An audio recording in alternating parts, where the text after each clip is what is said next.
தினம்தோறும் விளக்கேற்ற நல்ல எண்ணெய் இதயம் நல்லெண்ணெய். அரசியல் ரீதியாக யாரையும் சந்திக்கவில்லை, நல்லதே நடக்கும் என நம்புவோம் என்று அதிமுக முன்னாள் அமைச்சர் செங்கோட்டையன் தெரிவித்துள்ளார். அதிமுக வலிமை பெற வேண்டும், அனைவரும் ஒருங்கிணைய வேண்டும் என்பது மட்டும்தான் தனது நோக்கம் என்று செங்கோட்டையன் தெரிவித்துள்ளார். இப்போது உள்ள சூழ்நிலையில் யாரையும் சந்திக்க வாய்ப்பில்லை.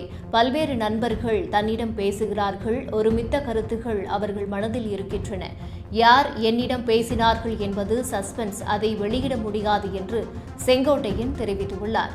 சென்னையில் டிடிவி தினகரனை சந்தித்ததாக வெளியான தகவலை முன்னாள் அமைச்சர் செங்கோட்டையன் மறுத்துள்ளார். அரசியல் ரீதியாக யாரையும் சந்திக்கவில்லை, நல்லதே நடக்கும் என நம்புவோம் என்று அதிமுக முன்னாள் அமைச்சர் செங்கோட்டையன் தெரிவித்துள்ளார். அதிமுக வலிமை பெற வேண்டும், அனைவரும் ஒருங்கிணைய வேண்டும் என்பது மட்டும்தான் தனது நோக்கம் என்று செங்கோட்டையன் தெரிவித்துள்ளார். இப்போது உள்ள சூழ்நிலையில் யாரையும் சந்திக்க வாய்ப்பில்லை. பல்வேறு நண்பர்கள் தன்னிடம் பேசுகிறார்கள், ஒருமித்த கருத்துகள் அவர்கள் மனதில் இருக்கின்றன.